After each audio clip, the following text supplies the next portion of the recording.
पुलकित कल वाला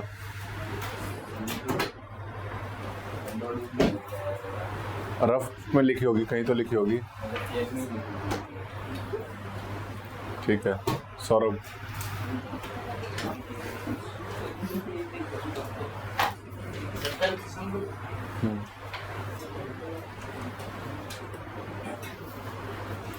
Biography includes environmental geography, focus on various kinds of forests, distribution of flora and geographical matter and technical. कहाँ पढ़ रहे हो आप? कौन सा पढ़ रहे हो?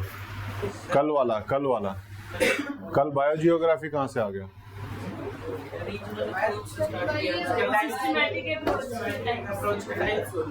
अच्छा तो उसमें बताओ कि सिस्टमेटिक उसके ब्रांच में हम पढ़ते हैं उसको, ठीक है ना। वहाँ पर हमने 4 ब्रांचेस उसकी पढ़ी थी अलग अलग, है ना। तो पहले बताओ कि हम क्या पढ़ रहे हैं, ठीक है। तो वो लिखना चाहिए, अदरवाइज सिर्फ बायोजियोग्राफी शुरू कर दोगे तो पता नहीं लगेगा कि आप कौन से उसमें शुरू कर रहे हो, ठीक है ना।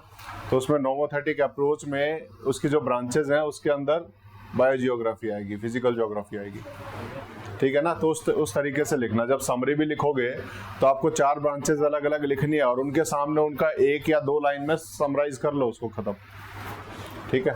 तो इस तरीके से नहीं, थोड़ा मॉडिफाई करो उसको। बैठ जाओ।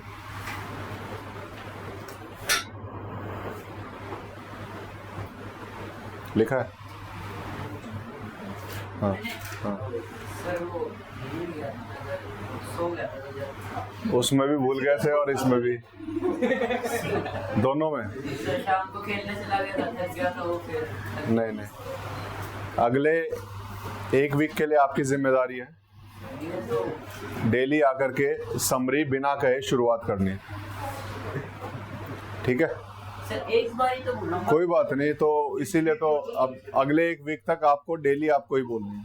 दोनों सब्जेक्ट की नहीं, दोनों ही सब्जेक्ट की है, वो एक ही नहीं है, ठीक है। नहीं कोई बात नहीं, चलो सर कर लेंगे, ठीक है ना। 1 वीक के लिए आपकी जिम्मेदारी रहेगी। 2 हफ्ते। नोमोथेटिक अप्रोच क्या होती है, कौन बताएगा? One do stand by the term nomothetic approach? क्या होता है आपके अलावा, कौन है वो? और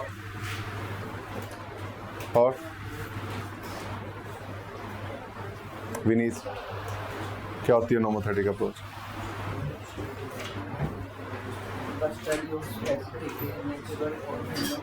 specific events, detailed study of specific events. किस लिए? रीजन?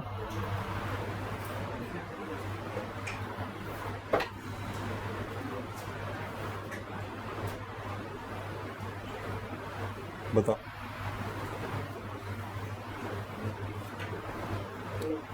क्या करते हैं नोमोथेटिक अप्रोच में? किस चीज़ की? क्यों करते हैं? फायदा क्या होगा उससे? डिटेल्ड स्टडी तो हम रीजनल में भी कर रहे हैं, उसमें क्यों कर रहे हैं? पुलकित बताओ क्यों कर रहे हैं?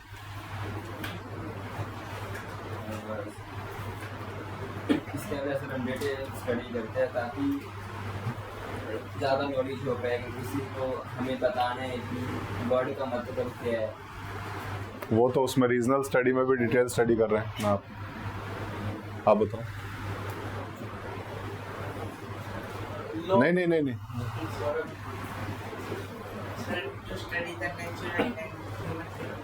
किस लिए? स्टडी तो कर रहे हैं लेकिन कर क्यों रहे हैं? लॉज बनाने के लिए बोल क्यों नहीं रहे हो इतनी देर से? एक जनरलाइज प्रिंसिपल बनाने के लिए नोमोथेटिक स्टडी का पर्पस ही है कि हम प्रिंसिपल्स को डेवलप कर पाएं, हम लॉज को डेवलप कर पाएं इन दी एरिया ऑफ स्टडी। जिस भी एरिया ऑफ स्टडी में हम स्टडी कर रहे हैं, चाहे ज्योग्राफी है चाहे कोई भी है, उसके अंदर अगर हम प्रिंसिपल्स बना पा रहे हैं, लॉज बना पा रहे हैं, that is due to nomothetic approach, ठीक है ना। ये आपकी क्लास के हिसाब से थोड़ा सा हैवी वर्ड है, ठीक है ना। ये इवन रिसर्च में लोग पढ़ते हैं कि व्हाट इज नोमोथेटिक स्टडी, ठीक है ना। पोस्ट ग्रेजुएशन में ही पढ़ते हैं। और इस बार के हरियाणा का जो स्टेट सिविल सर्विसेज का जो पेपर था, उसके मेंस पेपर में ये स्टेटमेंट आया था कि what do you understand by the term nomothetic study, ठीक है ना, तो वो वहां भी पूछा जाता है। तो इसलिए एक जनरल सा आइडिया होना चाहिए कि ये है क्या चीज। ठीक है, बैठ जाओ, रिवाइज नहीं कर रहे हो आप लोग। मैंने इसको बहुत एम्फेसाइज करके कल बताया था कि नॉमेथेटिक स्टडी का मतलब ही ये है कि जहां पर हम लॉज बनाने की कोशिश करें, चीजों को जर्नलाइज करने की कोशिश करें, ताकि उस लॉ को अप्लाई करके हम प्रेडिक्ट कर पाए फ्यूचर को। एक सिस्टम हम डेवलप कर पाए कि अगर ये कंडीशंस अवेलेबल हैं तो future outcome will be this.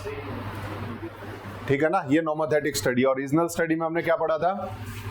Regions को स्टडी कर रहे थे। और रीजन्स को स्टडी में हम सिंगल फैक्टर के हिसाब से भी रीजन्स को आइडेंटिफाई कर सकते हैं और मल्टी फैक्टर्स के आधार पर भी हम रीजन्स को आइडेंटिफाई कर सकते हैं। और जिस फैक्टर्स के आधार पर हम रीजन्स को आइडेंटिफाई करेंगे, हम उन फैक्टर्स की स्टडी करेंगे इन दी रीजनल स्टडीज। जैसे माउंटेन्स को स्टडी करना है तो माउंटेनियस रीजन को ढूंढेंगे। माउंटेन्स की study will come under nomothetic study, लेकिन माउंटेनियस रीजन की study will come under regional study. ठीक है, ये दो डिफरेंसेस बेसिकली आपको पता होने चाहिए दोनों में क्या क्या। ठीक है, ये हमने पढ़ा था। उसके बाद क्या पढ़ा था? उसमें क्या था? और डेटा मैट्रिक्स पढ़ा था।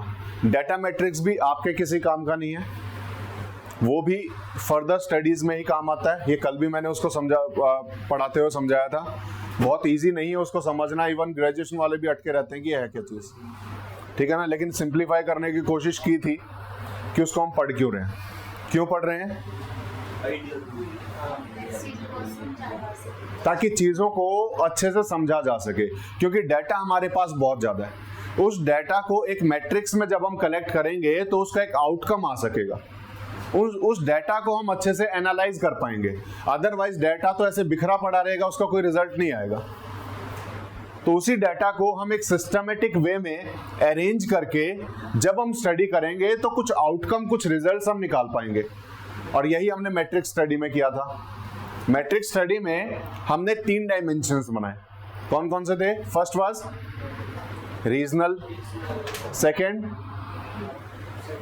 फैक्टोरल, जहां पर फैक्टर्स थे अलग अलग, एंड थर्ड वाज टेम्पोरल, जहां पर टाइम का भी हमने एक डायमेंशन देखा था कि एक ही टाइम में एक रीजन को हमें स्टडी करना है कि आज से 100 साल पहले उस रीजन की क्या कंडीशंस थी और आज उसकी कंडीशन कैसी है। तो टेम्पोरल अप्रोच में भी हम उसको स्टडी कर पाएंगे थ्रू मैट्रिक्स। एक रीजन से दूसरे रीजन में डिफरेंशिएट करना है, वो भी हम कर सकते हैं थ्रू मैट्रिक्स। एक फैक्टर से दूसरे फैक्टर में क्या चेंजेस आ रहे हैं, वो भी हम स्टडी कर सकते हैं through matrix.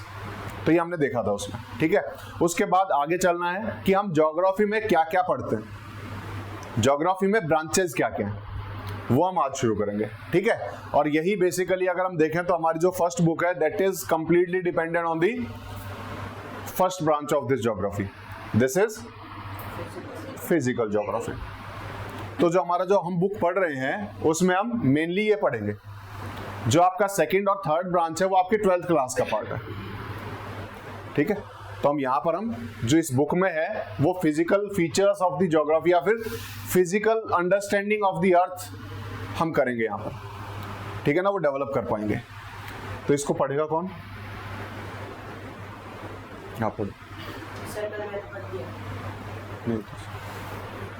Branches of geography. Based on content and the available techniques, the discipline can be divided into 3 major domains. Each one has many subdivisions which deal with specific objectives. बैठ जाओ। सबसे पहले तो इसमें एक वर्ड है domain.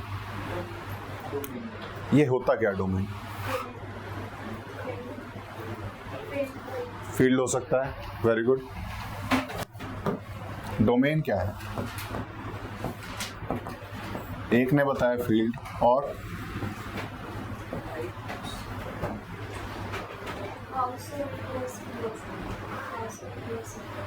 Household course को नहीं बोला है, नहीं।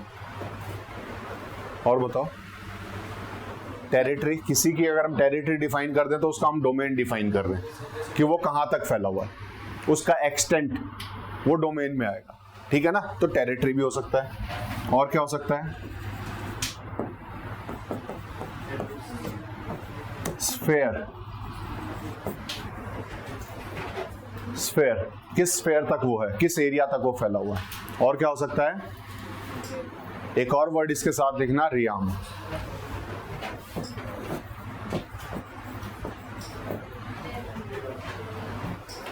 रियाम, ठीक है। ये बाद वाले दो टर्म जानबूझ के मैंने यहां लिखे हैं, क्योंकि जब हम इन ब्रांचेस को पढ़ेंगे ये दो टर्म बार बार आपके सामने आएंगे, तो वहां कंफ्यूज नहीं होना कि what do you understand by the term sphere and what do you understand by the term realm. वो लगभग सिमिलर से रहेंगे, हम उसी स्फेयर की, टेरिटरी की, डोमेन की बात कर रहे होंगे वहां पर, ठीक है।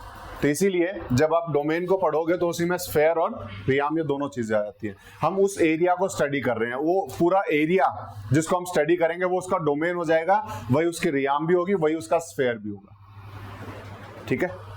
क्लियर है? Based on content and the available techniques, कि जो भी कंटेंट हमारे पास अवेलेबल है in the geography, content is content material or whatever things that are contained within some object, वो उसके कंटेंट हो जाते हैं, है ना। चाय में कंटेंट होते हैं, इंग्रेडिएंट्स होते हैं, इंग्रेडिएंट्स होते हैं। तो आपकी बुक में कंटेंट होंगे, इंग्रेडिएंट्स होंगे, कंटेंट होंगे, ठीक है ना। आपकी बुक में क्या क्या टॉपिक्स हैं, बुक में क्या क्या दिया हुआ है, क्या क्या उसमें कंटेंट है, that is content, that is content. तो ज्योग्राफी के अंदर जो भी कंटेंट होगा और ज्योग्राफी की जो भी टेक्निक्स होंगी, उनके ऊपर बेस करके the discipline can be divided into 3 major domains. ये जो ज्योग्राफी का डिसिप्लिन है, discipline is area of study, area of knowledge. जो ज्योग्राफी का जो एरिया है, ज्योग्राफी का जो फील्ड है, उसको हम 3 मेजर ब्रांचेस में, 3 मेजर डोमेन्स में डिवाइड कर सकते हैं। 3 मेजर डोमेन में, वो 3 अलग अलग एरिया ऑफ स्टडी में डिवाइड हो जाएगा फिर ज्योग्राफी, ठीक है ना। वो किस बेसिस पे किया हमने, कंटेंट के बेसिस पे किया और टेक्निक्स के बेसिस पे। ये डिवीजन किस बेसिस पे कर रहे हैं, कंटेंट के बेसिस पे और टेक्निक्स के बेसिस पे, कि कंटेंट क्या है, पढ़ क्या रहे हैं, तो उसके आधार पर हम डिफरेंशिएट करेंगे, और पढ़ने की टेक्निक्स क्या है उस बेसिस पे भी हम डिफरेंशिएट कर सकते हैं ज्योग्राफी को। ईच वन हैज मैनी सब डिविजन्स, और ऐसा नहीं है कि हमने 3 डिवीजन कर दिए हैं उसके बाद फर्दर डिवीजन नहीं होगा। हर एक के अपने अलग अलग कंटेंट मिलेंगे, फिर अलग हर एक का अपना अलग डिवीजन मिलेगा, उसके अंदर भी बहुत सारे कंटेंट हमें देखने को मिलेंगे which deals with specific objectives, और वो अलग अलग कंटेंट जो होगा वो अलग अलग ऑब्जेक्टिव से डील करेगा, अलग अलग एम से डील करेगा, अलग अलग गोल होगा उसका, ठीक है। तो क्या क्या है 3 domain, first is physical geography. तो हम जब डोमेन्स की बात कर रहे हैं, फर्स्ट इज फिजिकल ज्योग्राफी, जहां पर हम फिजिकल फीचर्स को पढ़ने की बात करेंगे, अर्थ के फिजिकल फीचर्स को। Second will be human geography, जहां पर हम ह्यूमन एनवायरनमेंट इंटरेक्शन बेसिकली पढ़ेंगे। क्या पढ़ेंगे, ह्यूमन एनवायरनमेंट इंटरेक्शंस, कैसे ज्योग्राफी ह्यूमंस को इंपैक्ट करती है, कैसे ह्यूमंस ज्योग्राफी को इंपैक्ट करते हैं, ठीक है। तो वो सारी चीजें पढ़ेंगे। Last will be techniques. On the basis of technique हमने एक अलग ही इसको सेपरेशन दे दिया कि टेक्निक्स के आधार पर हम क्या क्या पढ़ते हैं, तो कौन कौन सी टेक्निक्स हमारे पास अवेलेबल है, वो एक अलग ब्रांच हो जाएगी, ठीक है। तो 3 हो जाएंगे, first is physical geography, second is human geography and last is geography techniques, geographical techniques basically. ये हमारे आपके उसमें चार्ट दिया होगा बुक में, है ना, ये अलग अलग ब्रांचेस का, जहां पर अगर हम देखेंगे फिजिकल ज्योग्राफी के अंदर ये सारी चीजें हम पढ़ते हैं, एक एक को हम डिस्क्राइब करेंगे अभी, ठीक है ना। जियोमॉर्फोलॉजी हो गया आपका, देन उसके बाद सॉइल ज्योग्राफी हो गया, क्लाइमेटोलॉजी हो गया, हाइड्रोलॉजी हो गया, ओशियनोग्राफी हो गया, ये सारी चीजें हम एक एक करके पढ़ेंगे कि ये होती क्या है। ऐसे ही ह्यूमन ज्योग्राफी जब हम पढ़ेंगे तो ह्यूमन ज्योग्राफी के अंदर हम क्या पढ़ेंगे, historical, anthropo, cultural, socio, population, settlement, political, economic and medical geography आ जाएंगे। ये होती क्या है, इसमें हम क्या पढ़ते हैं, एक आइडिया होना चाहिए। जब हम बोल रहे हैं कि आपकी जो बुक है ये फिजिकल ज्योग्राफी से रिलेटेड है, तो फिजिकल ज्योग्राफी में आप पढ़ क्या रहे हैं, आप ये सारी चीजें पढ़ेंगे उसके अंदर, वो क्या है उसके बारे में अभी डिफाइन करेंगे। And last will be techniques. तो टेक्निक्स के अंदर क्या क्या टेक्निक्स यूज की जाती हैं टू स्टडी और टू अंडरस्टैंड द ज्योग्राफी, वो सब आ जाएंगी, चाहे वो मैथमेटिकल टेक्निक्स हो, चाहे स्टैटिस्टिकल हो, चाहे आपका मैप मेकिंग टेक्निक्स हो जिसे हम कार्टोग्राफी बोलेंगे, रिमोट सेंसिंग, GIS, GNSS, ये सारी आ जाएंगी, ठीक है, ये सब टेक्निक्स हम इसमें पढ़ेंगे होते क्या है। जीएनएसएस क्या है?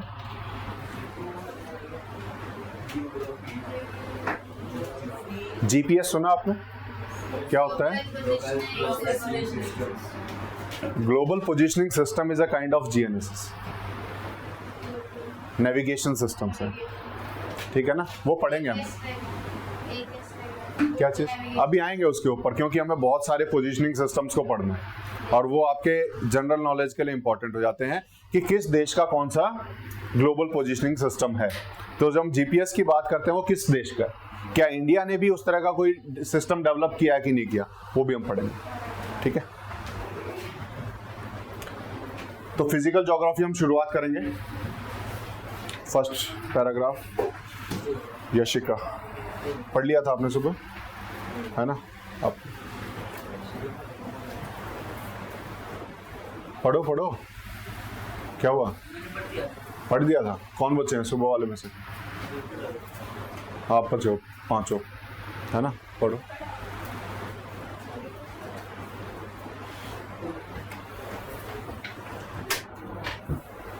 Physical geography. It is the study of natural features of the earth such as land, water, air and living organisms. The changes taking place within and among these natural features and their resultant features are studied under its various branches. The branches of physical geography. बस इतना ही पढ़ो, ठीक है। तो physical geography में हम पढ़ क्या रहे हैं, तो वो एक बेसिक सी अंडरस्टैंडिंग लेंगे। हमारे आसपास जितने लैंडफॉर्म्स हमें दिखाई देते हैं, ठीक है, वो सब हम कहाँ पढ़ेंगे? फिजिकल ज्योग्राफी में। जो भी चेंजेस हमारे क्लाइमेटिक कंडीशंस में हो रहे हैं वो कहाँ पढ़ेंगे हम? फिजिकल ज्योग्राफी में। फिजिकल चेंजेस जो भी हमें दिखाई देंगे, जिस तरीके से जिससे कोई भी इफेक्ट हमारी अर्थ पे पड़ रहा होगा, वो कहीं ना कहीं हम इस पे पढ़ रहे हैं, फिजिकल ज्योग्राफी में पढ़ेंगे। तो जनरल ज्योग्राफी की जो कंप्लीट अंडरस्टैंडिंग है वो हमें फिजिकल ज्योग्राफी से ही मिलती है। फिर उसको रिलेट करके हम ह्यूमन ज्योग्राफी पढ़ेंगे और उसी को रिलेट करके हम ज्योग्राफिकल टेक्निक्स पढ़ेंगे। तो मेन जो आपके प्रिंसिपल्स हैं, मेन जो आपकी नॉमेथेटिक स्टडी है, वो आपकी इसी में काउंट हो जाएगी, जिसमें प्रिंसिपल्स अप्रोच से हम चलेंगे, जहां पर प्रिंसिपल्स को पढ़ेंगे, लॉज को पढ़ेंगे कि होते क्या है, ठीक है। तो इसके अंदर हम क्या पढ़ने वाले? It is the study of natural features of the earth. Earth के ऊपर जो जितने भी नेचुरल फीचर्स मिलते हैं, नेचुरल मतलब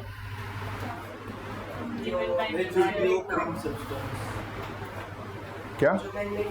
जो मैन मेड ना हो, जो अपने आप ही ओरिजिनेट हो रहे हो, नेचुरली जो अकर हो रहे हो। तो उन इवेंट्स को जब हम पढ़ेंगे, उन फीचर्स को जब हम पढ़ेंगे अर्थ के, जैसे कि इसमें एग्जांपल है land, water, air, living organism, ये सब नेचुरल क्या है? फीचर्स है। ये सब नेचुरल फीचर्स हैं, ये मैन मेड फीचर्स नहीं है। तो इनको जब हम पढ़ेंगे, ये किस में पढ़ेंगे हम? फिजिकल ज्योग्राफी में पढ़ेंगे, ठीक है। The changes taking place with in and among these, इनके अंदर लैंड, अगर हम स्पेसिफिक लैंड को उठाएं तो उसके अंदर जो फीचर्स हैं, उसके अंदर जो चेंजेस हो रहे हैं, जब हम उसको पढ़ेंगे फिजिकल ज्योग्राफी पढ़ेंगे। अमंग दीज मतलब जब इनको आपस में रिलेट करके पढ़ेंगे, उसमें जो चेंजेस आएंगे वो भी हम इसके अंदर पढ़ेंगे। इंडिविजुअल किसी एक फीचर को लेना हो, उसके अंदर के चेंजेस भी हम इसी में पढ़ेंगे, और जो फीचर्स हैं उनके कॉम्बिनेशन को जब हम पढ़ेंगे, उनमें जो चेंजेस आएंगे, एक की वजह से दूसरे पे जो चेंजेस आ रहे होंगे, वो भी हम इसी के अंदर पढ़ेंगे, ठीक है।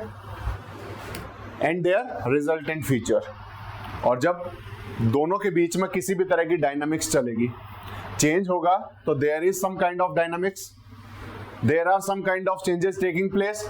तो कोई फाइनल शेप हमारे सामने आएगी, कोई आउटकम हमारे सामने आएगा, कुछ रिजल्ट हमारे सामने आएगा चेंज होने की वजह से।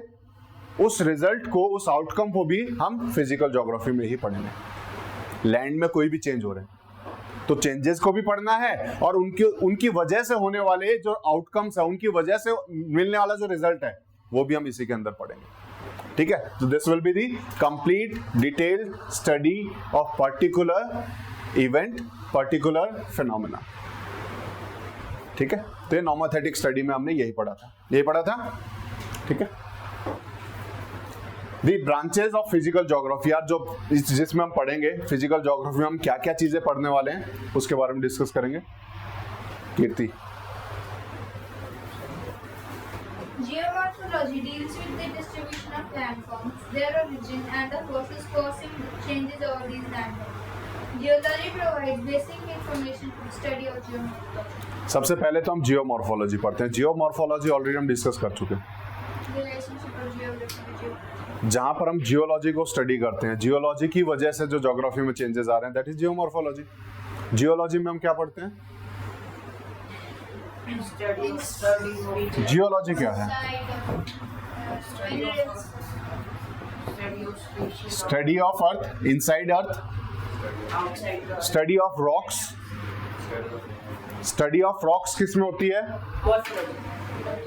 जियोलॉजी में। जियोलॉजी में। और वही रॉक्स जब एक्सपोज हो जाएंगे to the outer surface of the earth, उसको हम ज्योग्राफी में पढ़ेंगे under geomorphology. Under geomorphology. Morph का मतलब क्या होता है? Morph, Landform. Morph, morph, morph.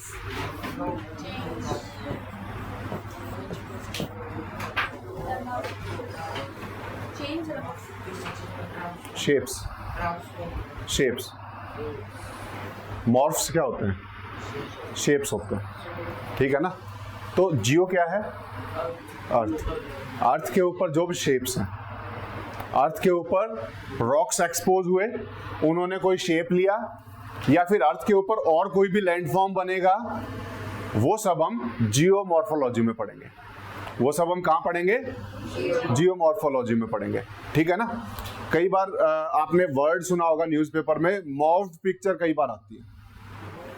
मॉव्ड, जिसको डी शेप कर दिया जाता है। पिक्चर्स को डी शेप करके, उनके शेप्स को चेंज करके जब पिक्चर्स को प्रेजेंट किया जाता है, उनको हम मॉव्ड पिक्चर कहते हैं। तो morph is related to the shapes, ठीक है। तो ये ध्यान रखना है। तो जियोमॉर्फोलॉजी क्या हो जाएगा? जहां हम अर्थ के, कहां गया, अर्थ के शेप्स को पढ़ेंगे, उसके ऊपर पाए जाने वाली जो शेप्स हैं उनको जब हम पढ़ेंगे, दैट इज जियोमॉर्फोलॉजी। चाहे वो हिल्स हो, चाहे वो माउंटेन्स हो, चाहे वो प्लेन एरियाज हो, वो जियोमॉर्फोलॉजी की स्टडी है। वो जियोमॉर्फोलॉजी की स्टडी हो। तो it deals with the distribution of landforms, कि कौन कौन से लैंडफॉर्म्स कहाँ डिस्ट्रीब्यूटेड है, किस किस तरह के लैंडफॉर्म्स हैं, ठीक है। देयर ओरिजिन, वो ओरिजिन कैसे हुआ? जैसे एवरेस्ट है, Everest is a kind of landform, तो उसका ओरिजिन कैसे हुआ है, ये ज्योग्राफी में जियोमॉर्फोलॉजी का पार्ट है। एवरेस्ट का जब हम ओरिजिन पढ़ेंगे, ये कहाँ आएगा? जियोमॉर्फोलॉजी में आएगा। And the fact forces causing changes over these landforms. अभी अरावली माउंटेन अगर हम देखें तो उसको हम पढ़ते हैं, अरावली को। अरावली धीरे धीरे खत्म होते जा रहे हैं। अरावली की हाइट्स धीरे धीरे कम होती जा रही है। क्यों हो रही है? ये हम पढ़ेंगे जियोमॉर्फोलॉजी में। जो भी चेंजेस लैंडफॉर्म्स में आ रहे हैं, पहली बात वो लैंडफॉर्म बने क्यों, दूसरा बनने के बाद जो उसमें चेंजेस आ रहे हैं, वो सब हम कहां पढ़ेंगे? जियोमॉर्फोलॉजी में। अभी अरावली जो है बहुत ओल्ड माउंटेन्स है, वो घिस चुके हैं, इरोजन बहुत ज्यादा हो चुका है, इस वजह से वो कम हो गए। एवरेस्ट न्यू माउंटेन्स है, यंग माउंटेन्स है, तो इसीलिए उनकी हाइट बढ़ती जा रही है। वो अभी फॉर्म हो रहे हैं, कंप्लीटली फॉर्म हुए नहीं है, ठीक है। तो वो क्यों बन रहे हैं और उसके बाद उनमें चेंजेस क्यों आ रहे हैं, ये दोनों चीजें कहां पढ़े जाएंगी?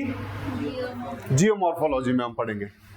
Geology provides basic information to the study of geomorphology. और जियोमॉर्फोलॉजी के लिए जो बेसिक मटेरियल जो मिलेगा, बेसिक स्टडी मिलेगी, तो उसके लिए हम कहां जाएंगे? जियोलॉजी के पास जाएंगे कि कुछ इंफॉर्मेशन दे दो ताकि हम लैंडफॉर्म्स को अच्छे से स्टडी कर दें, ठीक है ना।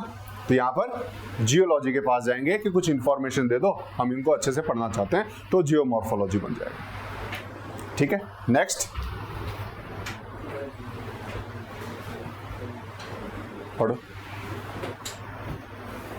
Soil geography is a study related to soil formation, soil profiles, soil types, their fertility level and distribution. Soil erosion and conservation hazards are also dealt in this branch. ठीक है। सॉइल ज्योग्राफी भी हम पढ़ेंगे। India में कहाँ कहाँ किस तरह की सॉइल पाई जाती है, ये ज्योग्राफी का पार्ट है, ये हम यहाँ पढ़ेंगे। उन सॉइल्स के फॉर्मेशन के पीछे क्या रीजन है, ये हम ज्योग्राफी में पढ़ेंगे। उन सॉइल्स में क्या क्या चेंजेस आ रहे हैं, ये हम ज्योग्राफी में पढ़ेंगे। Even beneath the earth, earth के नीचे भी जो सॉइल अवेलेबल है वो भी हम कहाँ पढ़ेंगे, सॉइल जियोग्राफी में पढ़ेंगे। अब मैंने अर्थ के नीचे के सॉइल की बात कही, तो जब हम अर्थ को थोड़ा सा इस सेक्शन में काट दें तो उसमें सॉइल को अलग अलग लेवल्स पे देखेंगे कि यहाँ पे अलग टाइप की सॉइल मिलेगी, यहाँ अलग टाइप की सॉइल मिलेगी, यहाँ अलग टाइप की सॉइल मिलेगी। इसको हम कहते हैं सॉइल प्रोफाइल। अर्थ की जब इस तरीके से सॉइल की स्टडी की जाएगी, अलग अलग लेयर्स पे क्या क्या कौन कौन से सॉइल्स अवेलेबल हैं, इसको हम क्या कहते हैं, सॉइल प्रोफाइल। ठीक है, तो सॉइल प्रोफाइल भी हम यहाँ पढ़ते हैं। तो जो soil geography is related to the soil formation. सबसे पहले सॉइल फॉर्म कैसे हो रही है, नेक्स्ट सॉइल प्रोफाइल, ये सॉइल प्रोफाइल भी हम इसी में पढ़ते हैं। उसके बाद सॉइल टाइप्स, अलग अलग टाइप की कौन सी है, रेड सॉइल है, ब्लैक सॉइल है, कौन कौन सी होती है, ठीक है ना। ये सब टाइप्स हम ज्योग्राफी में पढ़ेंगे। पढ़नी है हमें, इसी क्लास में पढ़नी है सारी चीजें, ठीक है। तो ध्यान देना, हम पढ़ेंगे क्या क्या। Then their fertility level, fertility level means their production level, कि कितना वो प्रोड्यूस कर पाएंगे, एग्रीकल्चरल प्रोड्यूस उसमें एबिलिटी है कि नहीं है। तो वो सारी चीजें भी हम इसके अंदर पढ़ेंगे। तो उससे हम डिफाइन कर पाएंगे कि इंडिया में राइस कल्टीवेशन किसी एरिया में ज्यादा है तो क्यों है, इंडिया में पल्स का कल्टीवेशन किसी पर्टिकुलर एरिया तक ही क्यों लिमिटेड है, इंडिया में कॉटन का कल्टीवेशन किसी एरिया में क्यों हो पा रहा है। जब तक हमें सॉइल की इंफॉर्मेशन नहीं होगी तब तक हम इन चीजों को नहीं जान सकते। तो सॉइल का फर्टिलिटी लेवल हमें पता होना चाहिए टू अंडरस्टैंड कि वहां पर एग्रीकल्चर किस तरह का पॉसिबल है। तो हम कहीं ना कहीं इकोनॉमी से भी इसको जोड़ेंगे, ठीक है। तो ये सॉइल की फर्टिलिटी लेवल भी हम इसी के अंदर पढ़ते हैं। देन देयर डिस्ट्रीब्यूशन, की कहाँ कहाँ डिस्ट्रीब्यूटेड है, ब्लैक सॉइल कहाँ कहाँ पाई जाती है, और जहां जहां ब्लैक सॉइल मिलेगी वहां वहां कॉटन होगा, वहां पे क्या होगा, कॉटन होगा, ठीक है। सॉइल इरोजन भी हम इसमें पढ़ेंगे। सॉइल इरोजन का मतलब क्या होगा, इरोजन मीन्स इरोड होना, डैमेज होना, डिके होना, ग्रेजुअली रिमूव होना।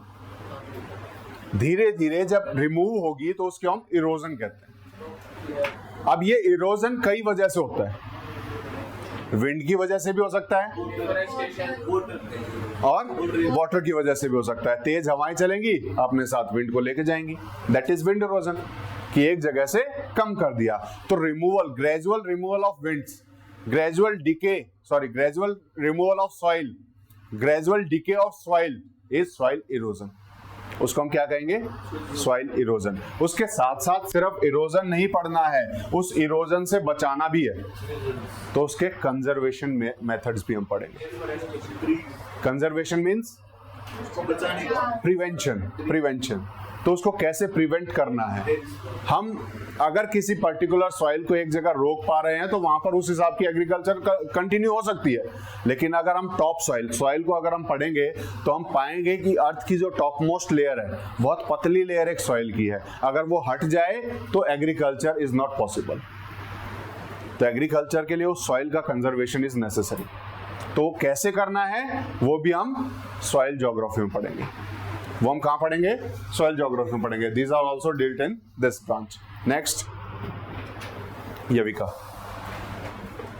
Climatology deals with the study of global and regional weather and climatic conditions by analyzing relevant statistical data. Meteorology provides basic information of the composition, structure and the changes in the atmosphere.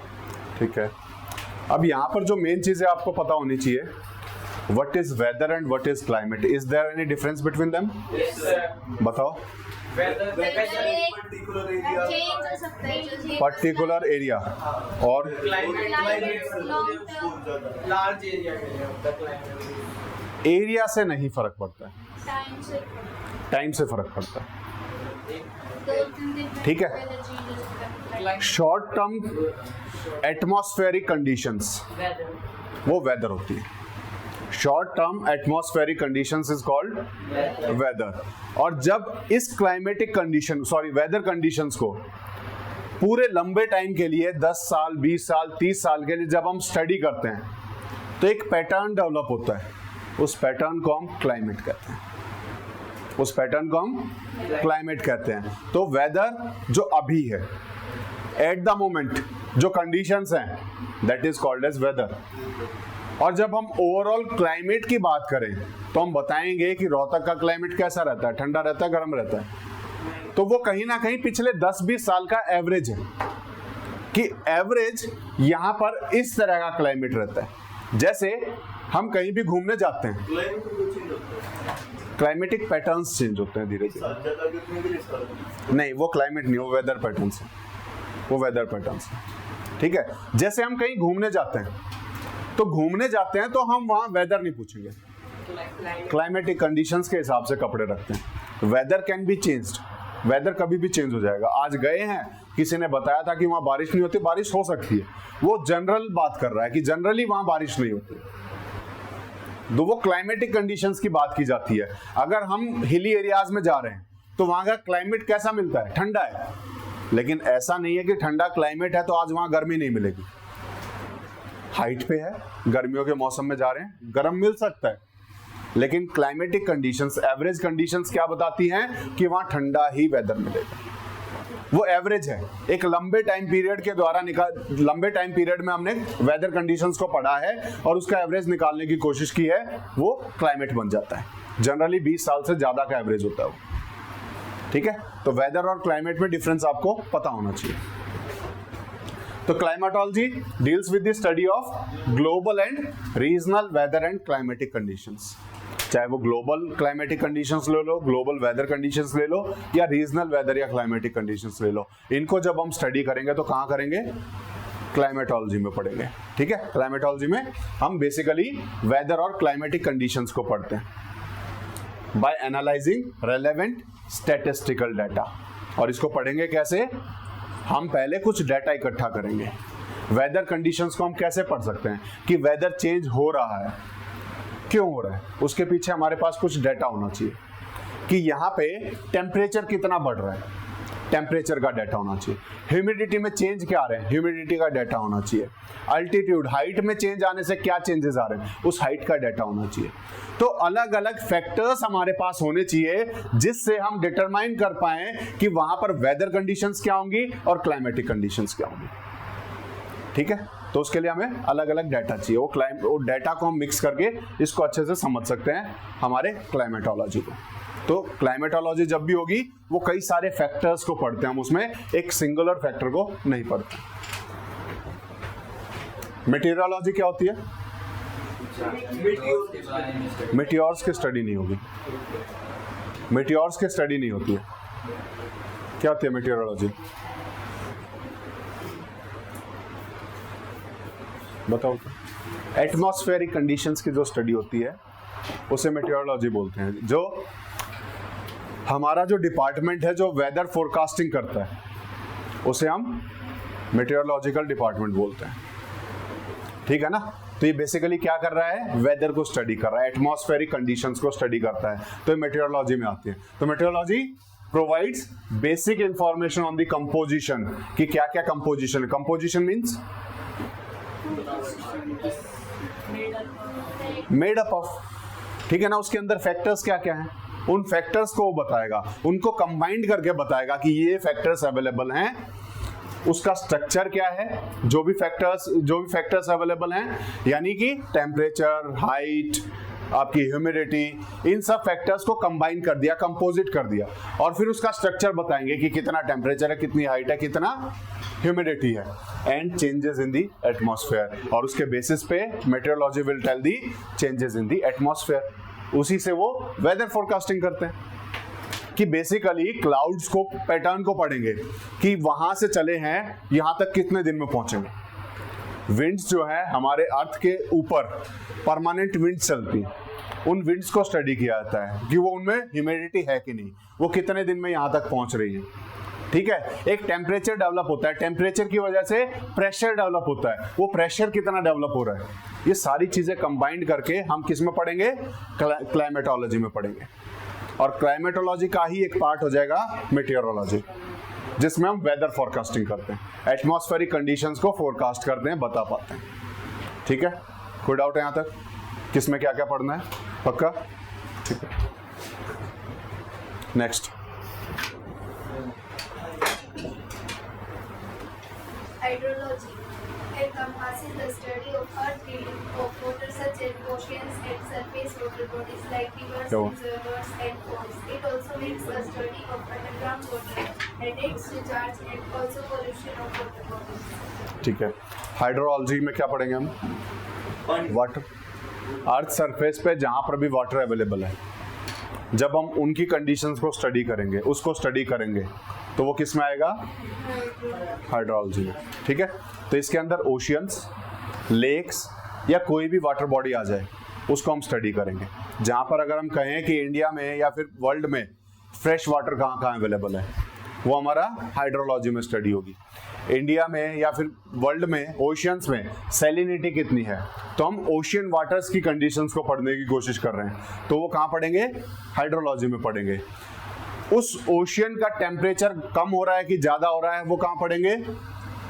Hydrology में पढ़ेंगे, oceanography में पढ़ेंगे उसको। ठीक है ना, उसी के अंदर हाइड्रोलॉजी में हम ओशियनोग्राफी भी पढ़ लेंगे। ठीक है ना, तो इसके अंदर हाइड्रोलॉजी में क्या क्या पढ़ लिया हमने? ओशियनोग्राफी पढ़ेंगे, ठीक है ना, वो पढ़ेंगे, लेकिन हम इसी के अंदर पढ़ेंगे हाइड्रोलॉजी के बाद ही उसे। देन इट एनकम्पासेस का मतलब क्या होता है? एनकम्पास करना मतलब इंक्लूड करना। हाइड्रोलॉजी में क्या क्या इंक्लूडेड है? क्या क्या इंक्लूडेड है? The study of earth's realm of water. Realm मतलब डोमेन, स्फीयर, टेरिटरी। ठीक है ना, अर्थ में कहाँ कहाँ वाटर है उसको हम हाइड्रोलॉजी में पढ़ते हैं, चाहे वो ओशियंस हो, चाहे वो सरफेस वाटर हो, जैसे कि रिवर्स, रिजर्वायर्स मतलब डैम्स हो गए, और जहां पर हम रिजर्व करके रख सकते हैं किसी भी चीज को, दैट इज रिजर्वायर, जहां पर हम रिजर्व करके रख सकें। तो डैम्स उसका एक एग्जांपल है, तो वहां पर भी वाटर रिजर्व है, तो उसको भी हम यहाँ पढ़ेंगे हाइड्रोलॉजी में। और पॉन्ड्स, वहां पर भी वाटर है, सरफेस वाटर, वहां पर भी, वो भी हम कहाँ पढ़ेंगे? हाइड्रोलॉजी में। उसके साथ साथ अंडरग्राउंड वाटर जो अवेलेबल है वो भी हम इसी के अंदर पढ़ेंगे। ग्राउंड वाटर भी हम इसी के अंदर पढ़ते हैं हाइड्रोलॉजी के अंदर। It also makes a study of underground water and it's recharge. अभी रिसेंटली जब हम पढ़ेंगे तो इंडिया में ग्राउंड वाटर्स के ऊपर खूब स्टडी हो रही है, और हम पा रहे हैं कि ग्राउंड वाटर अपने लोएस्ट लेवल पे जा चुका है और कई जगह तो बिल्कुल ही डिप्लीट हो चुका है। तो ये स्टडी हम कहाँ कर रहे हैं? ये स्टडी हाइड्रोलॉजी में पढ़ रहे हैं, हम ज्योग्राफी में पढ़ रहे हैं। ठीक है, तो अब जब ये कंडीशन आ चुकी है तो उसका सॉल्यूशन कैसे करें, उस वाटर को रिचार्ज कैसे करें, ये भी हम कहाँ पढ़ेंगे? हाइड्रोलॉजी में पढ़ेंगे और ज्योग्राफी में ही पढ़ेंगे। दोनों को नींद आ गई पीछे?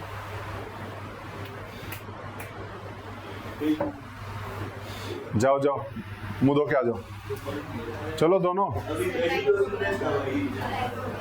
टाइम हो गया? अभी नहीं, अभी है। सर 10 पे हो जाता है। कोई बात नहीं, ये ओशियनोग्राफी पढ़ेंगे अभी। जाओ तब तक मुंह धो के आ जाओ। है अभी, कोई बात नहीं, जाओ जाओ जल्दी।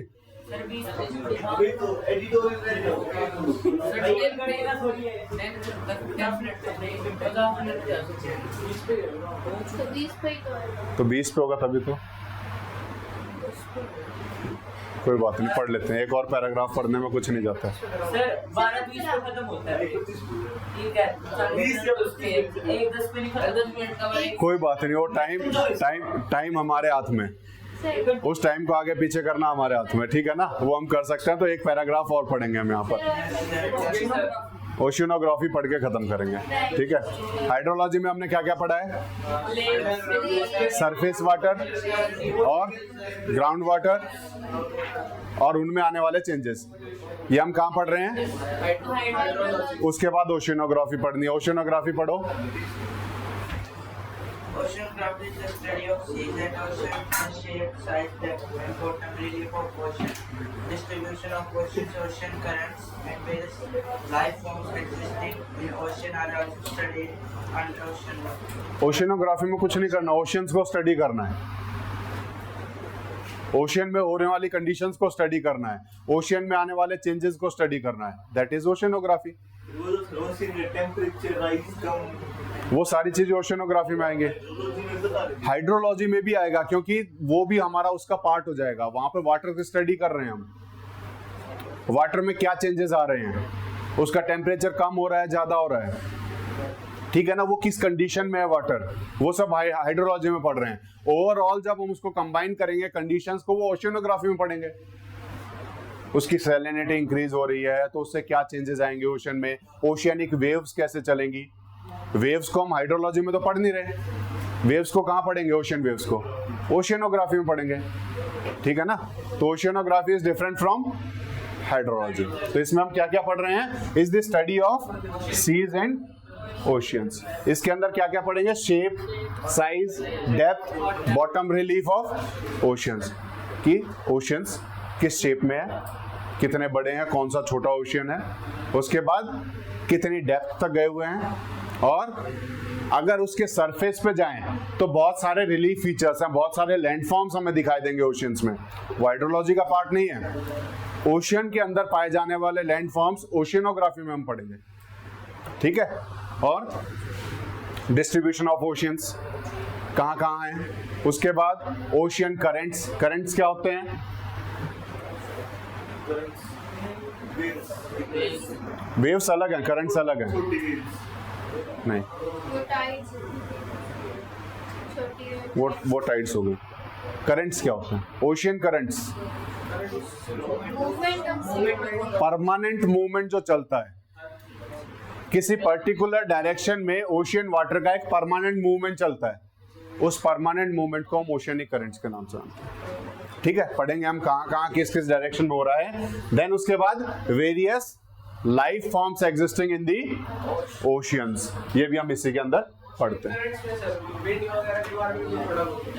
विंड्स का इफेक्ट पड़ता है ओशन करंट्स पे, ठीक है ना, हाँ पढ़ेंगे। विंड से क्या फर्क हमारे ओशन करंट्स पे पड़ता है वो हम उसके अंदर पढ़ेंगे। तो ओशियनोग्राफी भी पता है क्या होगा, हाइड्रोलॉजी क्या होता है, क्लाइमेटोलॉजी क्या होगा, और क्या पढ़ा हमने, ओशियनोग्राफी तो पढ़ लिया, सॉइल ज्योग्राफी और जियोमॉर्फोलॉजी, ठीक है। तो बेसिक आइडिया होना चाहिए इसके अंदर हम पढ़ते क्या क्या, ठीक है। इसके आगे नेक्स्ट क्लास में करेंगे।